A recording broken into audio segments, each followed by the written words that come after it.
Embryonic fluid and blood from the waist down, diarrhea from the top of my head to the bottom of my t-shirt. I was ducking covered, and it was all mixing together to accumulate in the bottom of my muck boots. What's the most disgusting thing you've ever done in your life? Welcome back, Pretendo. It's me, Andrew, here to narrate another awesome storytime for you. Since you're already here, why don't you like the video, subscribe, and ring that MF notification bell? I will reveal the amount of money you simped on e-girls if you don't. Alright, let's get into the video. Also, this storytime may be disturbing for some people, so be advised. Wasn't me who did it, but my 1-year-old daughter ate the scabby stub of my newborn son's umbilical cord. When I was broke, I was living off of 20-pound bags of rice. Well, one morning I start the rice cooker while I take a shower. I come back out to find my rice has a ton of tiny cockroaches in it. So, I figured I could use the protein and ate it anyways. Ate a tub of ice cream between me and a guy who had potential. He kissed me after and things escalated. About 10 minutes later he's ducking my throat with reckless abandon when he decides to see how long he can hold me down on it for. Cue the return of the ice cream. He said it was still really cold when it came back up, and his dick looked like a ducked up mini milk. Edit. Apparently I should clarify, no, he was not an asshole, I was into it right up to the point where I had to apologize for the mess. I was a caretaker for mentally challenged people for a while. Once we suspected that this guy had eaten a rubber glove, and to be sure we had to give him an enema to see if something came out.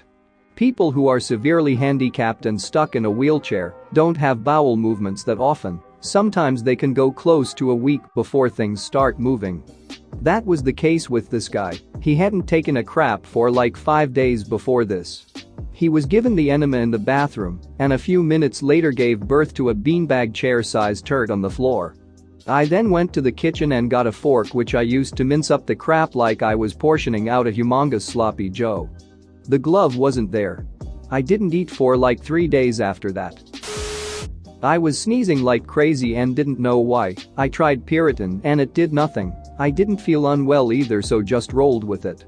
A couple of days later I was round a friend's house and really sneezed hard, and a little curly noodle came out of my nose. I pulled on it slowly and it slid out all wiggly, which set off my gag reflex. I just managed not to puke on my friend's floor, but I wanted to. It measured about 5 inches stretched out. It was from Chinese food I ate 4 days prior. Had food poisoning and was throwing up and diarrhea at the same time. I couldn't sleep because it would happen every 10 minutes. So I slept naked on the bathroom floor with no rugs so I could clean the diarrhea leaking out of my ass easier when I eventually woke up in the morning. Edit. I was so sick I didn't even think to get in the shower. Don't have a tub. I also don't know if I would have fit laying across it. I had to manually remove a giant turd that wouldn't come all the way out and was stuck about a quarter of the way. After struggling for half an hour, I finally just reached up there and started coaxing it out with my fingers. The feeling of relief was indescribable, but was overshadowed by the fact that I felt strangely violated in some way. It was the consistency of modeling clay, only maybe a little harder. It ended up looking like petrified wood. I had to break it up so it would flush. I actually thought about taking it out of the toilet and throwing it in the trash at one point. Don't do opiates, kids. I got the norovirus. Came down with it during a trip to IKEA. Made it home, but ended up with an immediate need to throw up and have violent diarrhea at the same time. I ended up on the toilet with a plastic bag in my lap for me to barf in. But the bag had a couple tiny holes in it, so it ended up with little streams of puke going in 2 directions. Added bonus. After everything subsided, I blew my nose and half an IKEA meatball came flying out. Should probably use a throwaway but duck it. I dip, and usually I have a styrofoam cup filled with a paper towel to spit into and one filled with water to drink from. Now you may think you know where this is going, but stick with me. I keep the 2 cups on opposite sides of my desk, and one day I got to doing what guys normally do, a masturbation. When I finished I figured it would be easy to just put my remnants into the dip cup, which I didn't plan to use anymore and was going to promptly throw away. Before I had the chance though, I started playing Rocket League. Mid-Rocket League game I went to take a drink of water, instinctively swallowed, and came to the all too sudden and dark realization that I had just swallowed a mouthful of skeet and dip spit. I vomited on my floor almost immediately and spent the next hour in the bathroom trying to cleanse myself of my past. That is by far the most disgusting thing I've ever done, aside from beer bonging a beer I threw up. And Scotty, if you see this, don't think less of me, friend. Woke up in the middle of the night with a runny nose and while laying there had the urge to sneeze. I was tightly wrapped in my bedding and didn't want to let cool air under the blankets, so I turned my head to sneeze into the wall. A second sneeze was coming, and I had the thought that if I aimed it at a different area of the wall, it'd make less mess somehow, so I did. But I didn't have a runny nose of snot, it was a bloody nose, and I woke up in the morning to a crime scene covering about a quarter of my bedroom wall. Non-sexual. My ex-wife was sick, with horrible rolling around on the ground stomach cramps. My ex was not a person that could make herself throw up on command. So, we got her hunched over the toilet and I jammed 2 fingers down her throat. Instant gushing of a full stomach onto my hand into the toilet. Worth it, as she felt so much better. Sexual. Not really my fault but pretty disturbing to me at the time. Had just finished anal sex with my girlfriend. She had run off to the bathroom to evacuate as I had finished in her. While she is in the bathroom, I am laying on the bed, enjoying the afterglow, eyes closed. Suddenly I feel an intense discomfort on my member. She had a new kitten that was light enough to jump on the bed without me noticing. For whatever reason, the kitten decided I needed a cleaning in that area. You know how cats' tongues are like sandpaper? And guys are really sensitive right after? So suddenly I am in the shower and my girlfriend is running around trying to catch her kitten so she can clean his mouth out. When I was in the army, my unit left for a few weeks for some training. When we returned, we saw a wasp nest up by our company area, so naturally we knocked it down and threw it into the grass behind the building. Next day after PT we find the nest in the grass, has a bunch of dew from the night before on it, and no wasps.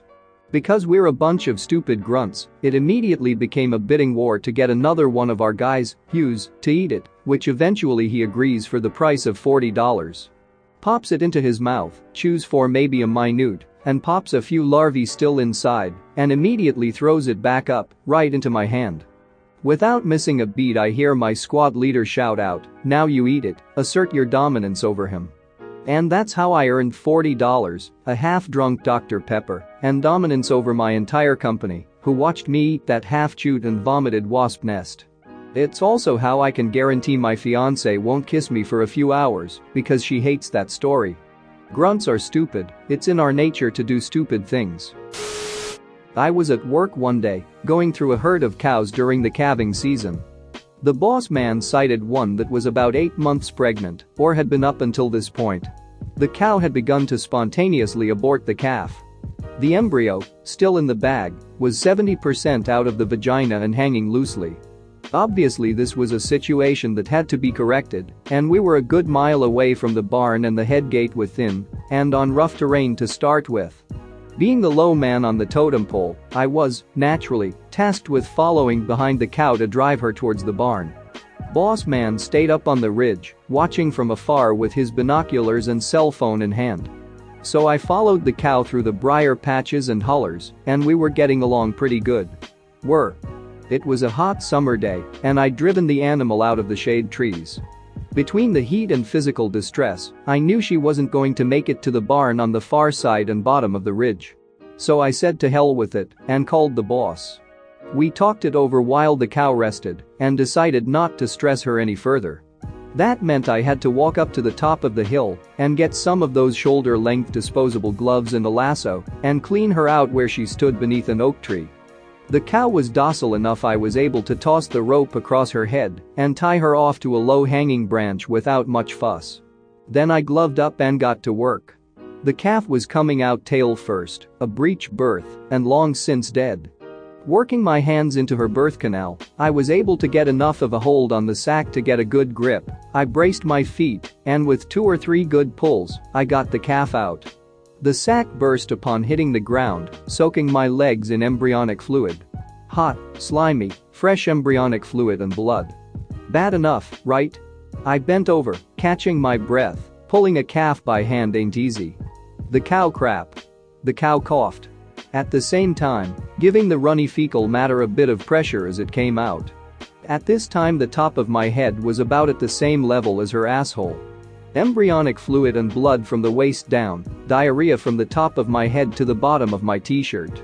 I was ducking covered, and it was all mixing together to accumulate in the bottom of my muck boots. Nastiest goddamn thing I've ever done in my life. The boss man laughed while he used the pressure washer at the barn to halfway hose me off before giving me the rest of the day off. Thanks for watching. What did you think of the story time? Let me know in the comments below. If you liked the video, smash that like button and subscribe so you don't miss any more story times.